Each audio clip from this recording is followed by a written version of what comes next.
it's Melissa. In this video, we are going to answer the burning question of, should I get a sublimation printer? And my answer to you is not until you watch this, because I am going to go over 5 or 6 or maybe even 7 questions that I get after people buy a sublimation printer that they had no idea they even should know before they knew, right? You didn't know what you didn't know. So now you're going to know what you need to know.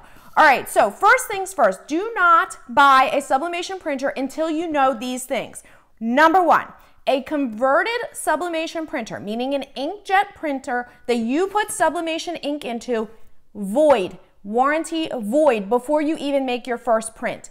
No printer manufacturer is going to help you troubleshoot or replace the printer when they know that you have put sublimation ink into a printer that is not intended to make sublimation, to print sublimation. The print head will be destroyed maybe in 6 weeks, maybe in 6 months, maybe in a year or 2, but it's going to wear down the print head. So just please be aware of that.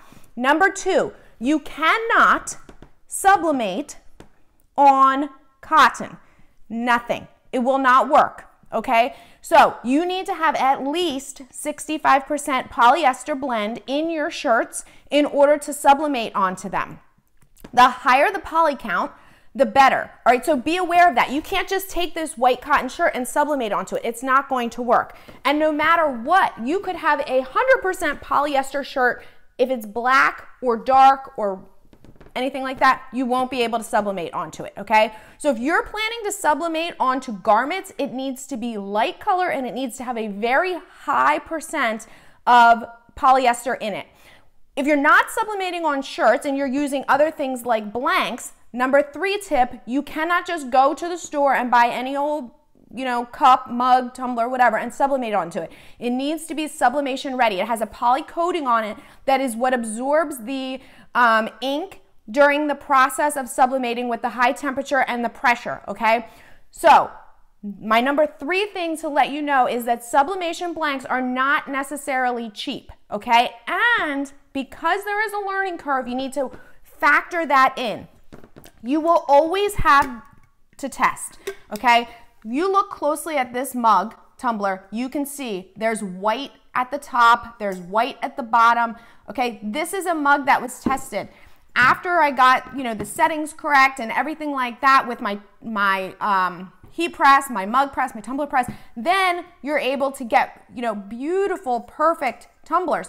But there is some testing required. So number 4 is expect a learning curve. There's really 2 spots where, you need to take some time to learn. One is the print manager. Whether you're using an Epson or a Sawgrass, you will have to go through the print manager in order to get the best prints from your printer. So you cannot just go file print and expect to get good high quality colors, vibrant colors.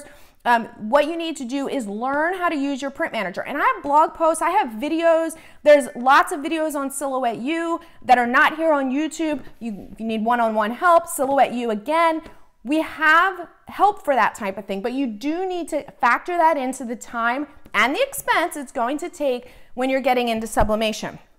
Number 4, you need to keep your sublimation printer on at all times, powered on and plugged in at all times. This helps cycle the ink, okay? And the ink needs to be cycled so it doesn't clog the lines. Now, some of the ink, while it's cycling, is going to go into the waste tank. And so you are not going to get 100% use out of your ink. And that's true for a Sawgrass or an Epson, okay? If you're wondering which one is best, make sure you check out the video that I did at the beginning of this series, which is a buying comparison for the different sublimation printers.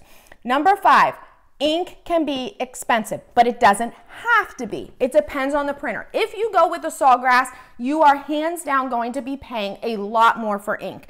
A lot more for a lot less ink, I should say. So when you compare the per milliliter price per ink, it is over $2 per milliliter for Sawgrass. It is pennies per milliliter for the Epson. So again, you need to be aware of that before you buy, because once you buy, you're kind of stuck. And to be honest with you, Sawgrass now, if you put third-party ink in there that's not Sawgrass, it will intentionally print lines through your transfers. So again, you need to be aware of that.